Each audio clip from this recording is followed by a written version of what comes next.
Olá, meu povo! Professor Carlos aqui mais uma vez para aqueles que desejam passar no concurso para os institutos federais. Hoje vamos falar sobre o núcleo e a divisão celular. Portanto, é hora! Vamos nessa! Núcleo e divisão celular. Vamos iniciar olhando essa imagem, onde eu apresento aqui um grupo celular. São células-tronco, células que ainda não têm a sua identidade. E essas células são embrionárias, são até um embrião chamado blástula. Tais células são células-tronco totipotentes, porque elas podem se transformar em todas as outras células do corpo. Desse embrião blástula para frente, as células começam a tomar caminhos para se diferenciar em tecidos adultos, como neurônios, fibras musculares, células de revestimento intestinal, hepatócitos. Por que eu estou iniciando nossa aula com essa informação? Porque toda essa informação que orienta a transformação de células-tronco, no final das contas, em um indivíduo inteiro, está contida no núcleo. O núcleo é a sede da informação, daquela informação que nós chamamos de hereditária, que é passada de pais para filhos, e que é responsável pela construção de cada organismo.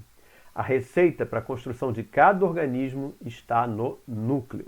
Nós vimos que as células têm três regiões básicas: a membrana, o citoplasma, que compreende as organelas e o hialoplasma, e o núcleo. O núcleo, por sua vez, é dividido em carioteca, a membrana que o envolve, nucleoplasma, que é a parte líquida do interior do núcleo, nucleolo, organela responsável pela fabricação de ribossomos, aqueles ribossomos que nós já vimos em aulas anteriores, e a cromatina.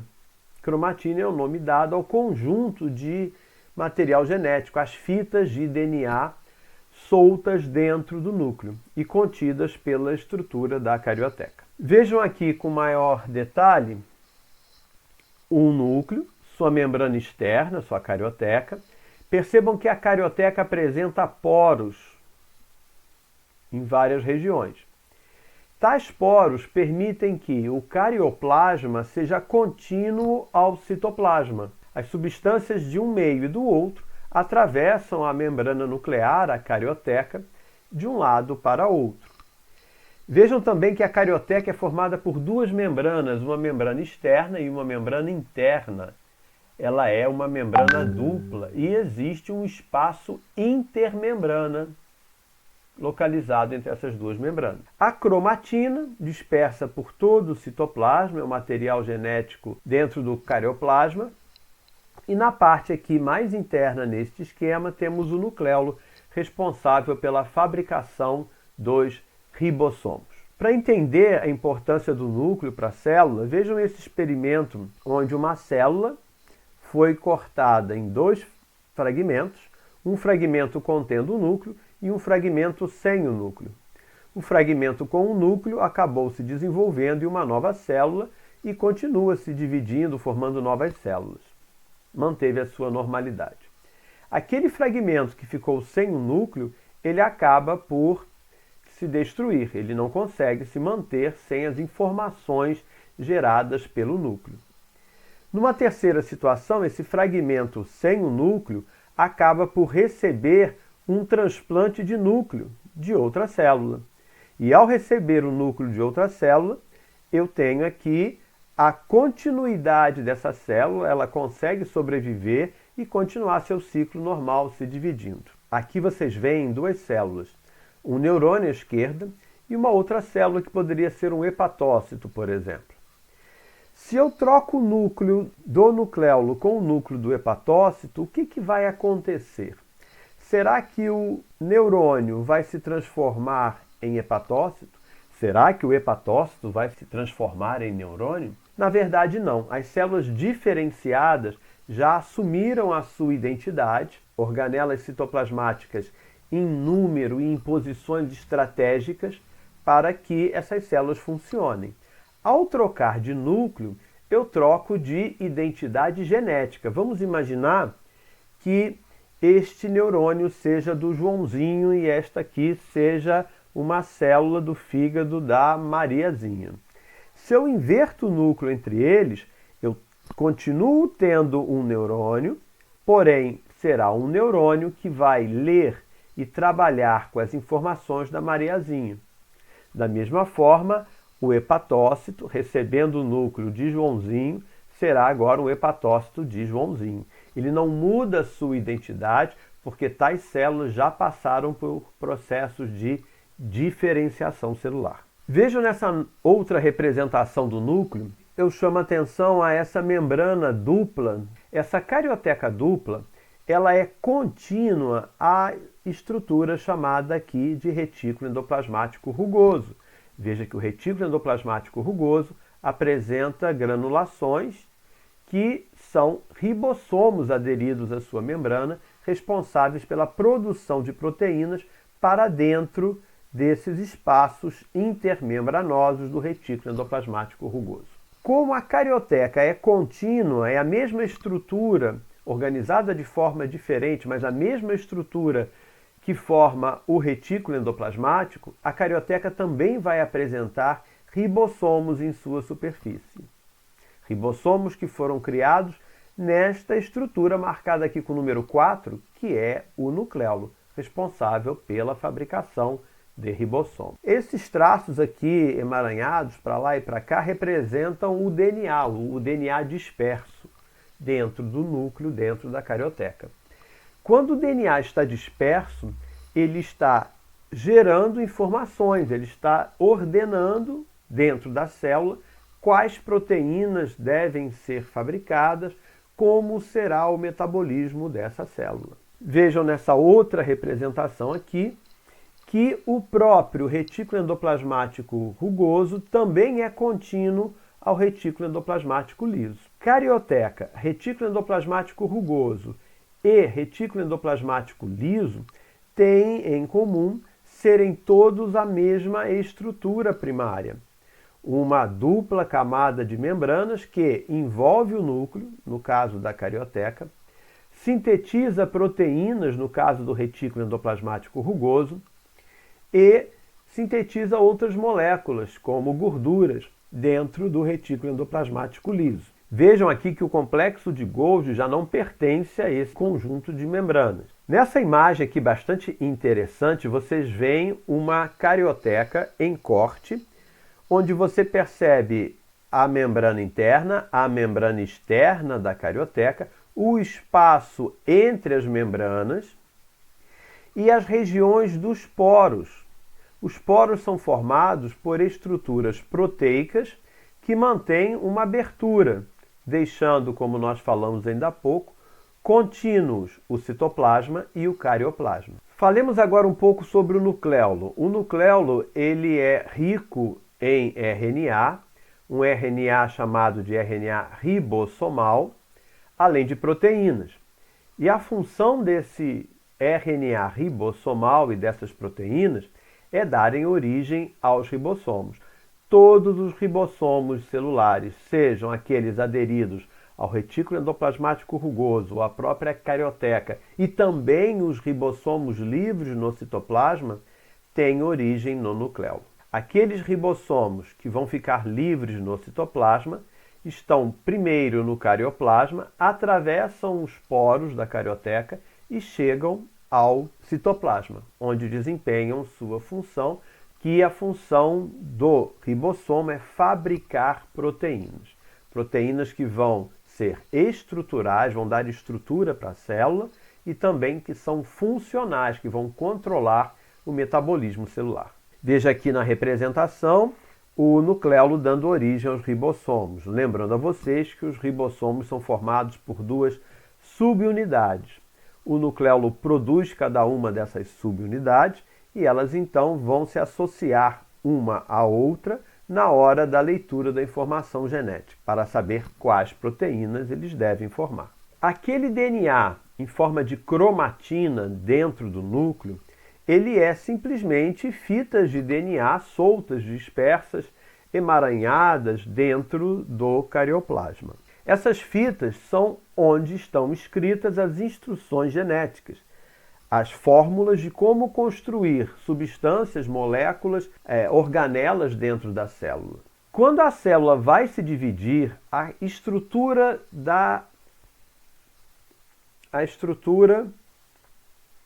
da cromatina dispersa no citoplasma deve ser transformada em um processo no qual o DNA vai começar a enrolar-se como em um carretel formado por essas proteínas aqui chamadas histona, e quando cada fita de DNA consegue chegar ao máximo desse processo de espiralização, nós temos os cromossomos. Professor, não entendi. Qual a diferença de cromatina para o cromossomo? A cromatina é o DNA disperso dentro do núcleo. Já os cromossomos acontecem no período pré-divisão celular, ou início da divisão celular, quando a célula vai ter que distribuir os seus cromossomos entre as células filhas. E para isso, aquele DNA todo emaranhado agora vai ficar compactado, espiralizado ao redor das proteínas histona, da forma como vocês estão vendo aqui na imagem à esquerda. Acompanhem comigo a fita de DNA enrolada ao redor das proteínas histona. São 8 proteínas histonas em cada volta que o DNA dá. Nós chamamos isso aqui de octâmero, porque são 8, octâmero de proteínas histonas. Aqui vocês veem os cromossomos e a diferença morfológica entre eles. O primeiro tipo de cromossomo é aquele que tem essas expansões para um lado e para o outro do mesmo tamanho, ou muito semelhante o tamanho. Essas expansões são chamadas de braços. Portanto, o cromossomo que vocês estão vendo aqui, ele tem 4 braços. Cada conjunto de 2 braços de um lado e o outro conjunto de 2 braços do outro lado formam as chamadas cromátides. Neste cromossomo você tem 2 cromátides. E uma cromátide no mesmo cromossomo é cópia da outra cromátide. Este cromossomo aqui ele já está duplicado, pronto para ser separado quando a célula der origem a 2 células filhas. Este cromossomo, onde a estrutura central divide os braços em tamanhos bem parecidos, eu chamo de cromossomo metacêntrico. Quando a estrutura central, chamada de centrômero, está dividindo um braço mais curto e o outro mais longo na mesma cromátide, eu chamo o cromossomo de submetacêntrico. Chamarei os cromossomos de acrocêntricos quando o centrômero está bem na extremidade, deixando apenas um pedaço pequeno de um dos braços, enquanto o outro braço na mesma cromátide é bem maior. Por fim, temos o cromossomo telocêntrico, no qual o centrômero fica na extremidade do braço e não existe um outro braço. Neste caso aqui, a cromátide duplicada, de um lado e do outro, que são informações iguais, as cromátides são formadas por um único braço. Percebam aqui, este é um cariótipo, um mapa dos cromossomos humanos. Este mapa só é possível ser feito durante a divisão celular, para que você tenha como observar cromossomos. Fora da divisão celular, o que vocês vão observar é a cromatina, o DNA todo disperso dentro do núcleo, e não se consegue perceber a unidade de cada fita. O ser humano tem 23 pares de cromossomos. O número 2n nosso, o número diploide nosso, seres humanos, é igual a 46, ou 23 pares. Percebam que os cromossomos são arrumados nesse mapa genético de acordo com a forma deles, e principalmente o tamanho. Veja a série A de cromossomos, que envolve esses 3 pares aqui. Os cromossomos são todos metacêntricos e nós organizamos sempre do maior para o menor. Na série B, eu já tenho submetacêntricos, são cromossomos que um dos braços é menor se comparado com outro braço. E aqui eu tenho 2 pares, o par 4 e o par 5. Se eu vier, por exemplo, para esse conjunto aqui embaixo, o conjunto G, eu já vejo cromossomos acrocêntricos. existe só uma pequena extremidade de um dos braços e o outro braço maior. Mais uma vez, atentem ao fato de que eles são organizados do maior para o menor e o último par, o par 23, contém os cromossomos sexuais. No caso deste indivíduo mapeado aqui, ele é do sexo masculino, pois ele tem um cromossomo X e um cromossomo Y. Se fosse um indivíduo do sexo feminino, encontraríamos aqui 2 cromossomos X. Vejamos agora como se dá a divisão celular. Células são estruturas vivas e, como toda estrutura viva, precisa se reproduzir. Reprodução é uma das características básicas dos seres vivos. As células procariontes são as células que não apresentam um núcleo individualizado. A carioteca não existe, o material genético é disperso no citoplasma. As células procariontes apresentam somente uma fita de material genético, somente uma fita de DNA, como está representado aqui no primeiro desenho à esquerda, onde você vê uma bactéria e sua única fita de material genético, não só única, mas também circular, não apresenta extremidades livres. A divisão celular de uma bactéria é chamada de fissão binária ou divisão binária. Ocorre quando, primeiramente, o DNA é duplicado e quando já existem 2 fitas de DNA idênticas, a célula, então, passa a dividir seu citoplasma, aprofundando aqui a membrana, criando uma cintura que termina por separar 2 células. As células formadas aqui são clones, são idênticas à célula anterior. Têm o mesmo material genético, salvo alguma mutação que tenha ocorrido ao longo do processo. Já as células eucariontes, as células que apresentam um núcleo individualizado, elas se dividem por 2 processos, a mitose e a meiose. As células que vão se dividir por mitose são células responsáveis por crescimento, cicatrização, reposição de células, porque no processo de mitose, a célula que entra em divisão dará origem a 2, sempre 2, que são cópias da célula anterior, da célula que deu origem, poderia ser chamada de célula-mãe. A célula-mãe é cópia das células filhas. São clones, portanto.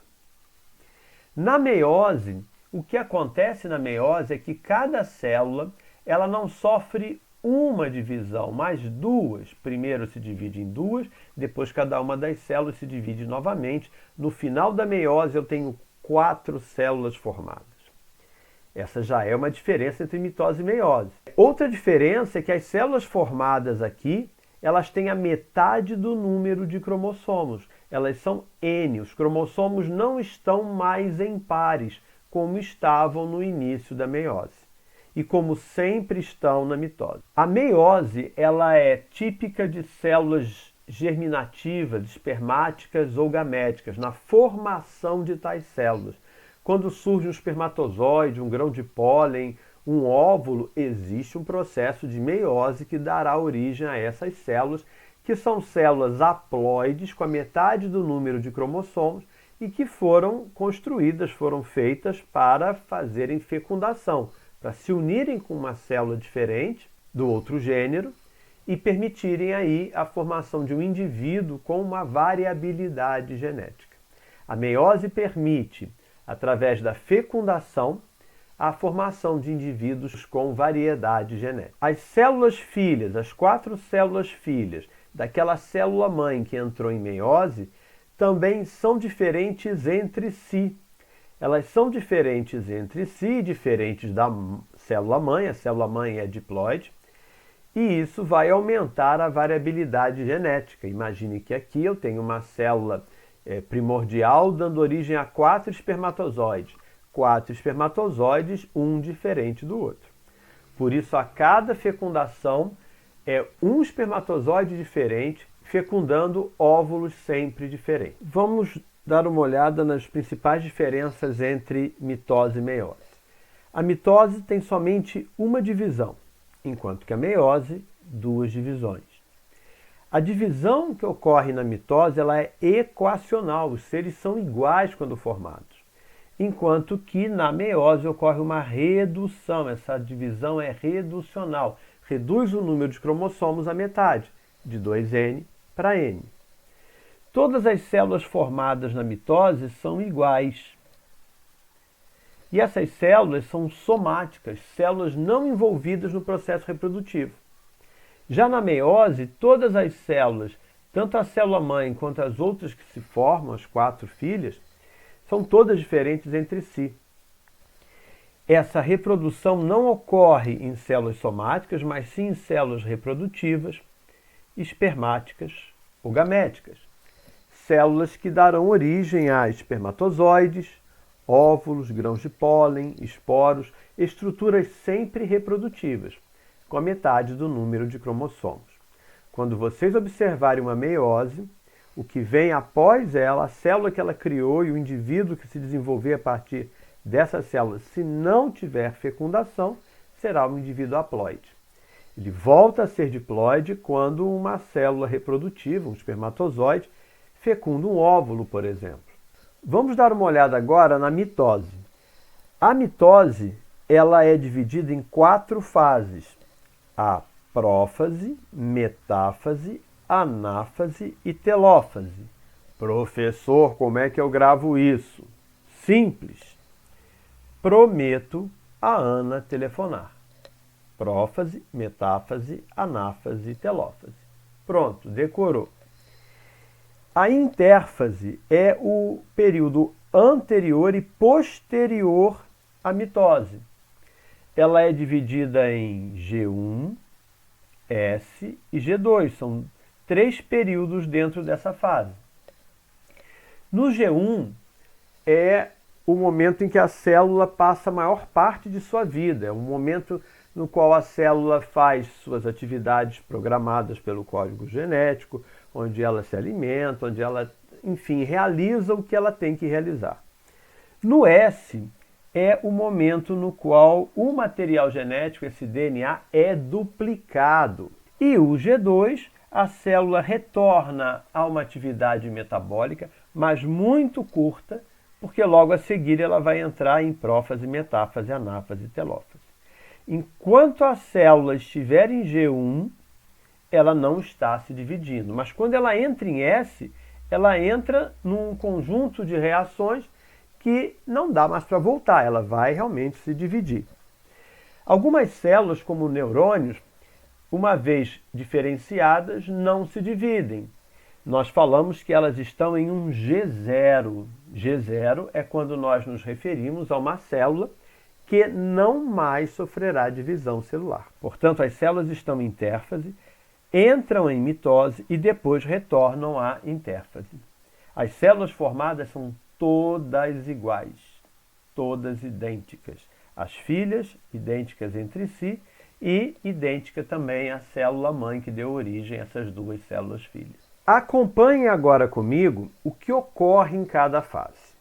Na intérfase, a célula existe, vivendo sua vida normal, o DNA é cromatina, aquele DNA solto, ainda não espiralizado. Analisemos agora o que ocorre em cada fase da mitose. Intérfase é aquele momento em que a célula não está se dividindo. Inicialmente a célula está em G1, realizando todas as suas funções normais. Em um determinado momento programado, ela entra em S. E quando ela entra em S, ela vai duplicar o DNA. Há uma duplicação do material genético. Essa cromatina agora será o dobro. Logo a seguir ela entra em G2 e prófase na sequência.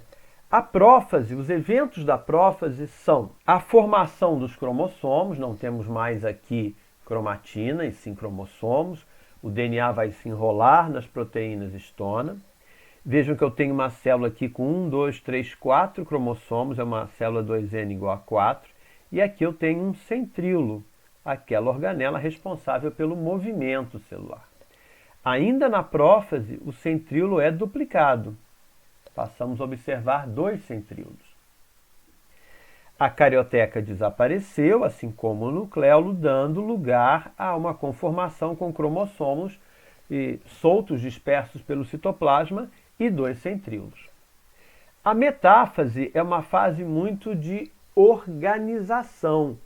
Você tem uma feição muito típica para a metáfase, que é a localização dos cromossomos no meio da célula. Daí o nome metáfase.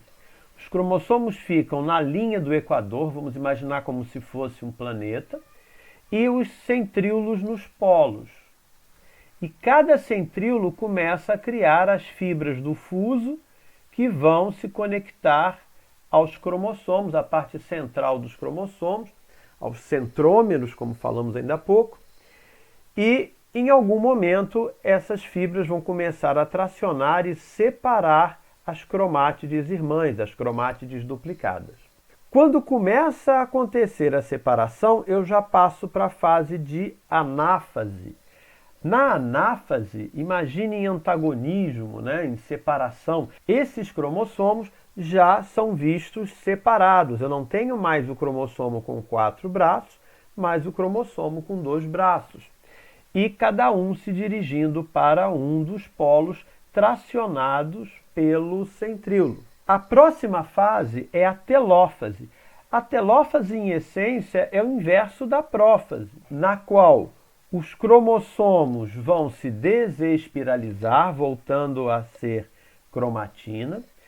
A carioteca volta, que ela havia desaparecido aqui na formação da prófase, ela volta. O nucleolo também aparece, isso nas 2 células. E o próximo evento observado ainda na telófase é a separação das 2 células, chamada de citocinese, que na célula animal ocorre de fora para dentro. A cintura se forma e ela vai se fechando até que isola 2 células filhas. Na célula vegetal, pela presença da parede, esse aprofundamento da membrana não é permitido. Portanto, a citocinese ocorre com depósito de celulose do meio para a periferia, sendo, portanto, uma citocinese centrífuga, porque o processo de divisão surge no centro e foge para as periferias. Enquanto que aqui você tem uma citocinese centrípeta, porque ela inicia-se na borda, nas membranas, e vai se fechando em direção ao centro. Comparando as fases da mitose e meiose, lembrem que a meiose tem 2 divisões, uma primeira e uma segunda divisão. A célula que está ainda para entrar em meiose, ela está na sua intérfase, ela está realizando as suas funções no G1, vivendo normal, e em um certo momento, por um certo estímulo, ela entra em S e duplica o material genético. Volta um G2, que é um período ainda metabólico curto. Vejam que é igual ao que ocorreu na intérfase da mitose, sem diferença nenhuma. Se você entende mitose, entende esse início de meiose.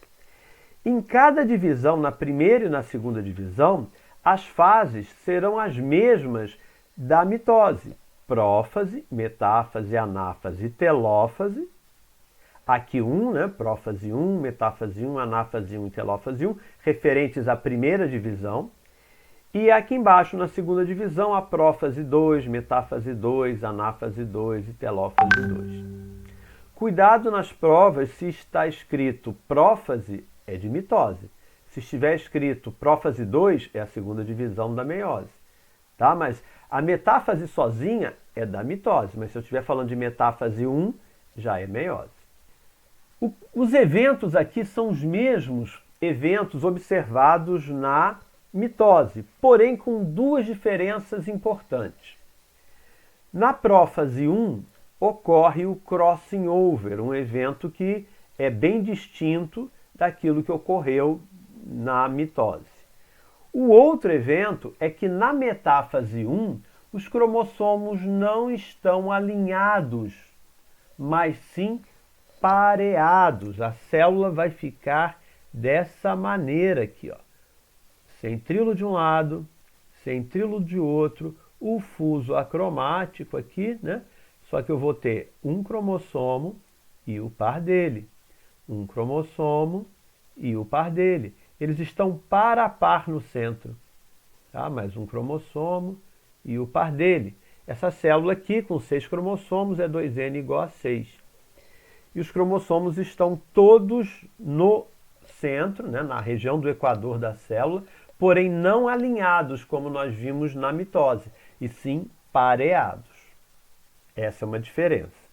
Portanto, ao fim da primeira divisão, você vai ter levado para cada uma das células formadas ao final da primeira divisão, eu levei cromossomos ainda com as cromátides duplicadas.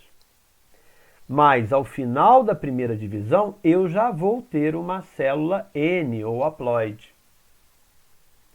A intercinese é o período entre as divisões, no qual a célula retorna a desespiralizar o seu DNA, formando a cromatina. Ela consegue restabelecer o núcleo, o nucleolo, e quando cada uma dessas células, dessas duas células formadas a partir da primeira divisão, entram na segunda divisão, é necessário na prófase que a carioteca desapareça, o nucleolo desapareça e o material genético entre em fase de cromossomo, com a espiralização da cromatina ao redor das proteínas histona, como falamos ainda há pouco. Entre a primeira e a segunda divisão, nessa intercinese, não há uma duplicação de DNA. Serão esses mesmos cromossomos que agora entrarão em segunda divisão.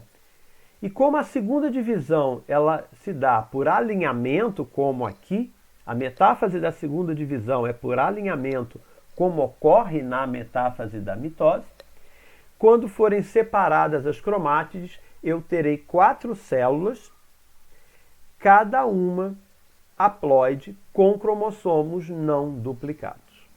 Quando vocês encontrarem cromossomos com 4 braços, esta parte, essa cromátide, é cópia dessa parte. Essa cópia foi feita no período S. Quando você encontra um cromossomo assim, com apenas 2 braços, é porque já houve a separação entre as cromátides irmãs. O cromossomo com 2 braços é chamado de cromossomo anafásico, porque ele aparece na anáfase. E este aqui é o metafásico, porque ele é característico da fase chamada de metáfase. Mas, professor, como é que isso pode ser cobrado numa prova?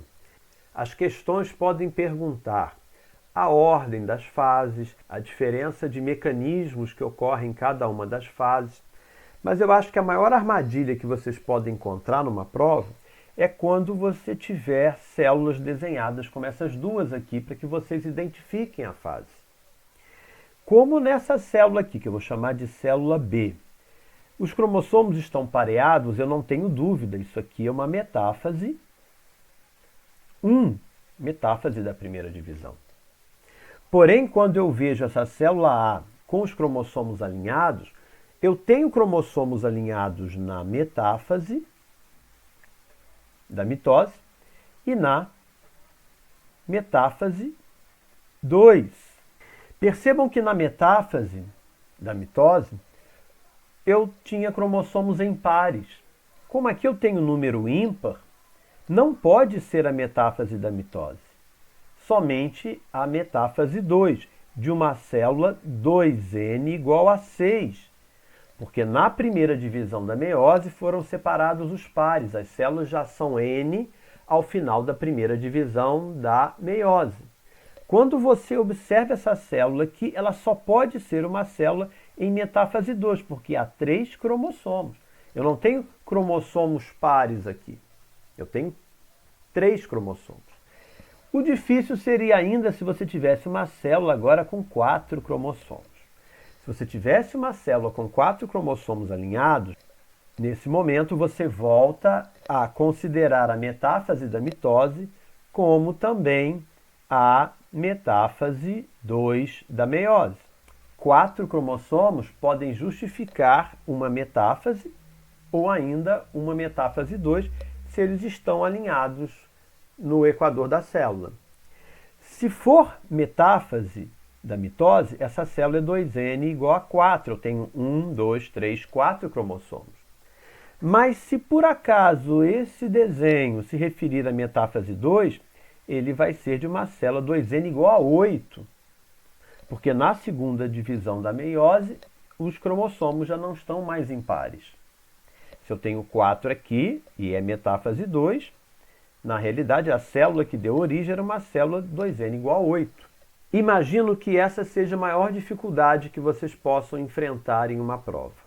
Lembrem-se que as bactérias, os procariontes, dividem suas células por divisão simples ou divisão binária, ou ainda fissão binária, enquanto as células eucariontes podem se dividir por duas estratégias, mitose ou meiose. O último ponto de hoje é o crossing over, aquele evento que nós comentamos ainda há pouco, que ocorre na prófase 1 da meiose. Lembre-se que na primeira divisão da meiose, os cromossomos vão se encontrar, formar pares, para que na metáfase estejam pareados. No momento em que eles se encontram na prófase, ainda pensando no encaminhamento para a metáfase, eles cruzam suas extremidades aqui, como vocês estão vendo. Esse cruzamento é chamado de quiasma. Ocorre um quiasma. E quando ele é desfeito, já na metáfase, você percebe que houve troca, houve um intercâmbio de segmentos entre os cromossomos. Imaginemos que o cromossomo aqui em cima azul tem a origem paterna, enquanto que o vermelho tem a origem materna. Esse cromossomo formado aqui à esquerda, ele é um cromossomo que, ao ser dividido na segunda divisão, ele vai dar origem a uma célula com o cromossomo de papai. E uma célula com o cromossomo de papai, mas com extremidades de mamãe. A outra célula, quando ela for dividida, ela vai dar origem a um cromossomo de mamãe e um cromossomo de mamãe com extremidade de papai. Isso quer dizer que, através do crossing over, são misturadas as características, sem perda de nenhuma delas. Simplesmente ocorre uma mistura entre cromossomos do mesmo par. E é isso aí, pessoal. Esta foi mais uma aula nossa, uma aula assíncrona. Estudem, pratiquem com exercícios, anotem suas dúvidas e levem-nas no nosso encontro síncrone. Muito obrigado por assistirem. Até a próxima aula. Fiquem com um forte amplexo e fui!